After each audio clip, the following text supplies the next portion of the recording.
बिस्मिल्लाहिर्रहमानिर्रहीम। प्यारे नाज़रीन, अस्सलाम वालेकुम। मैं हूं आपका मेज़बान मोहम्मद मुश्ताक। आज मैं एक बहुत ही कड़वा सच जो है ना, वो मर्दों और औरतों के मुतल्लिक़ डिस्कस करने जा रहा हूं।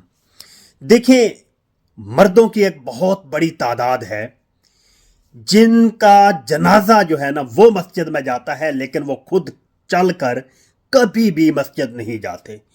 जहां तक कि अगर किसी गांव के बुजुर्ग इंसान से आप पूछें जो कंटिन्यूसली मुसलसल जिंदगी भर मस्जिद जाता रहा हो, वो भी गवाही दे सकता है कि मैंने इसको कभी मस्जिद में नहीं देखा।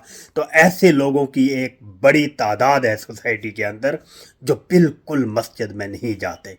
तो हमें हर सूरत मस्जिद जो है वो अपना मस्कन बना लेनी चाहिए, ताकि हमारी दुनिया और आखिरत दोनों संवर सके।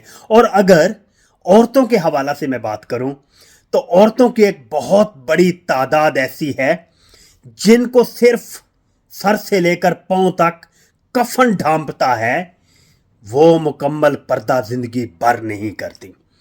तो मेरी ख़वातीन से भी गुजारिश है कि पर्दा जो है ना, ये जो औरतें कहती हैं कि पर्दा तो दिमाग का होना चाहिए, जहन का होना चाहिए, सोच का होना चाहिए, तो औरतों मेरी एक बात तवज्जो से सुन लो।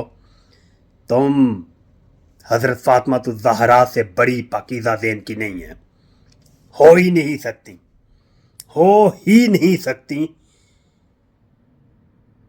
तो आप होती कौन है ये कहने वाली कि पर्दा ज़हन का होता है? ऐसा नहीं है, ऐसा बिल्कुल नहीं है। हजरत फातिमा ज़हरा और बेशुमार ऐसी एग्जाम्पल्स हैं जिन्होंने पर्दा किया, और पर्दे की मिसाल इस हद तक दी कि रहती दुनिया तक वैसी मिसाल पर्दे की कायम हो ही नहीं सकती कि हज़रत फातिमा ज़हरा रज़ी अल्लाह ताला अन्हा ने इरशाद फरमाया कि मेरा जो जनाजा है वो रात की तारीकी में उठाया जाए, ताकि मेरे जनाजे पर भी किसी नामाहरम की नज़र ना पड़े। Wish you good luck.